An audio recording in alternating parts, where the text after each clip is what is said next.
The Second Sex, Then and Now, a video essay.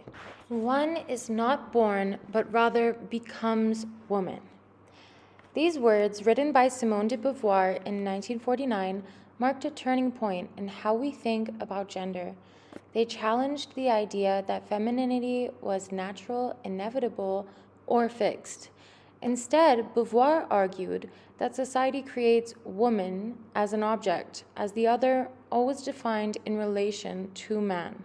One is not born, but rather becomes woman, is a quote that will come up often in this video essay. As you can see, in 1950s commercials, women are pictured talking about being a better housewife. And in order to be a better housewife, they need the latest appliances and the best kitchens and even money to go buy whatever they want. As you can see, the idea of femininity was so deeply ingrained in capitalism and the way the world functioned.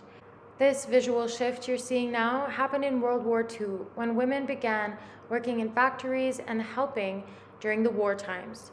This later became a great argument during the suffragette movement, where women fought for the right to vote. They argued that if they were able to help so much during the war and help back home while the men were all fighting, they should also have the right to vote. Part 1. The Problem of Femininity. Beauvoir argued that femininity was not eternal or essential. It was imposed.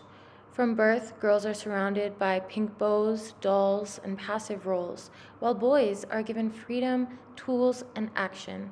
Women are told they are in jeopardy of losing femininity, but in truth, femininity as a natural state never existed. She is the inessential in front of the essential. He is the subject, she is the other. Part 2. Biology as a limiting lens. Biology was often used to define women, but Beauvoir rejected the idea that biology is destiny. Across nature, reproduction takes many forms. What biology cannot explain is why men are seen as active subjects while women are reduced to passive bodies. Society imposes roles. Part 3. Psychoanalysis critiqued. Freud claimed women suffered from penis envy, reducing their psychology to lack. Adler emphasized father figures and male dominance, for both male experience was the norm, and female identity was always a deviation. Beauvoir exposed this bias. The libido is constantly male in essence, whether in man or woman. By refusing to recognize female sexuality on its own terms, psychoanalysis reinforced the idea that women exist only as shadows of men. Male as default, female as deviation. Part 4. Historical materialism and work.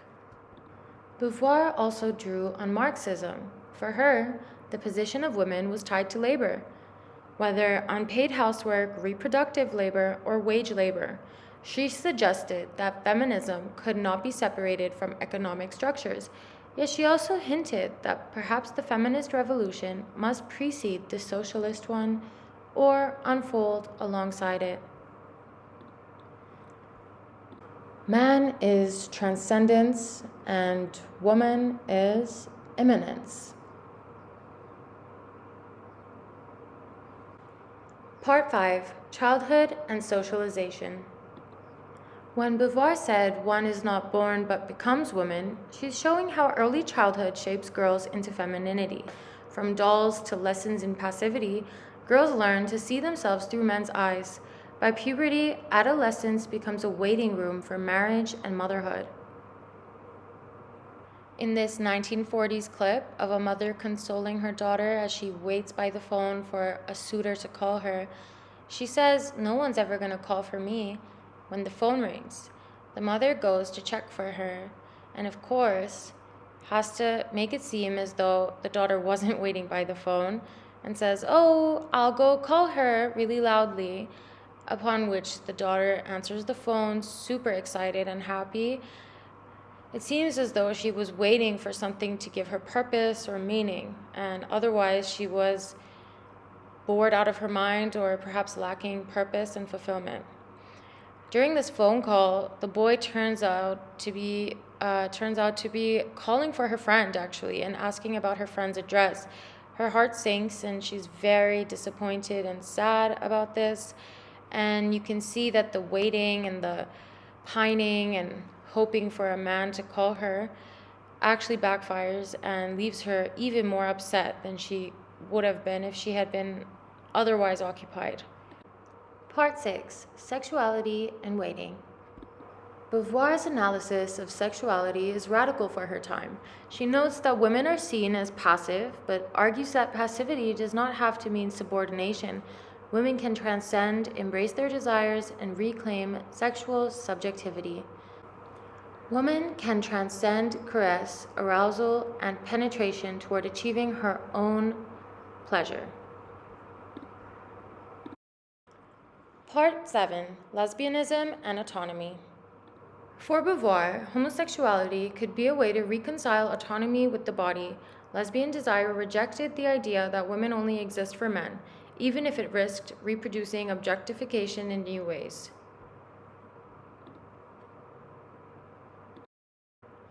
Homosexuality, one attempt to reconcile autonomy with the passivity of the flesh. Part 8. Critique and 2025 Analysis. 75 years later, how do Beauvoir's ideas hold up? The second sex was groundbreaking, but it was also limited. Beauvoir's analysis centered white, European, middle-class women, often ignoring how race, colonialism, and class shape gender. Later feminists have called this imperial feminism, a feminism that assumes women everywhere experience oppression the same way, erasing differences. Intersectional feminism, coined by Kimberlé Crenshaw, challenges this. Black, indigenous, and post-colonial feminists argue that gender cannot be separated from race, class, sexuality, or global power. A Pakistani woman working in a factory, an African-American woman navigating systemic racism, and a European white middle-class woman face very different realities. Intersectional feminism needs to acknowledge the women in Morocco, the women in Uganda, the women in Afghanistan, the women who are trying to get land rights all over the world, women who want fair trade and living wages and rights that protect them, women who are working in garment factories in Bangladesh and getting no wages for 3 months, and women all over the world. So intersectional feminism is the only real form of feminism, and that's what Simone de Beauvoir lacked in her writing back in the day. But as we're now in 2025, it's important to highlight that. So in conclusion, Beauvoir shattered the myth of eternal femininity. She showed that woman is a social construction, but not a biological fate. Her work also reminds us that feminism must keep evolving. The struggle is not only against patriarchy, but against racism, classism, colonialism, and capitalism.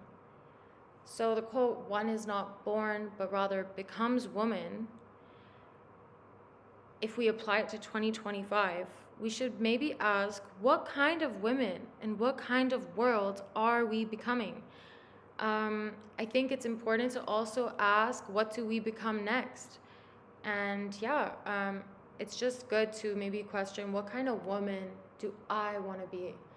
And really take stock of all the women that came before us and all the women who are still fighting very different battles all over the world, whether that is a disabled woman or a woman who is maybe alienated due to her race in a country that she is a foreigner in, or if it's, mental health, autism, neurodiversity, there's many different reasons why every woman's experience is totally different. And we really need to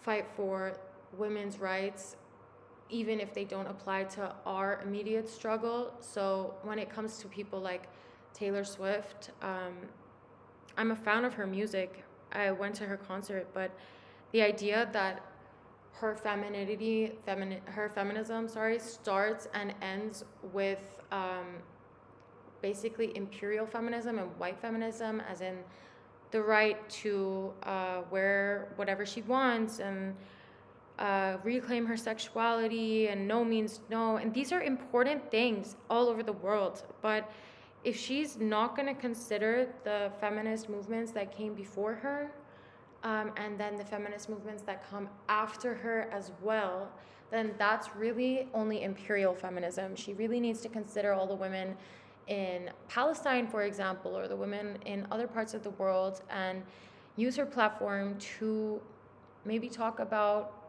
other women that aren't white middle class women. And I think that that's just a really good example. I'm not coming for Taylor Swift's neck, but I mean, I kind of am, but I'm just saying that that's an example of imperial feminism. And I would hope that by the end of this video, maybe you can see that feminism is a lot more than what you thought. It's still evolving, and we still need to fight for women's voices all over the world, such as the women in indigenous countries, in the global south. You know, there's so many women who still face genital mutilation. They still have, you know, child marriages going on illegally maybe, but still going on. And fighting for women's voices all over the world is an essential part of feminism. There is no feminism without intersectionality. So thank you for this video, and I hope you enjoyed my basic overview of Simone de Beauvoir's The Second Sex. And yeah, bye.